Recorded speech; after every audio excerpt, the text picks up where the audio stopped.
এটা আমাদের দেশ, অন্যরা এসে কেউ মাতব্বরি করুক, এটা আমরা চাই না, ইনশাআল্লাহ। যেই হোক।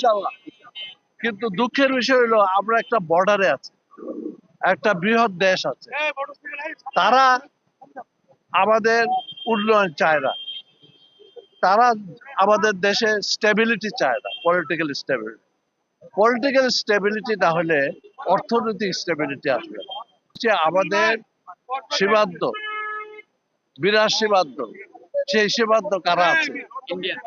ইন্ডিয়া। এই সেদিন দেখলেন এই 50 বছরে কোনদিন অন্য রাষ্ট্রের প্রধানকে অপমান করতে দেখছে?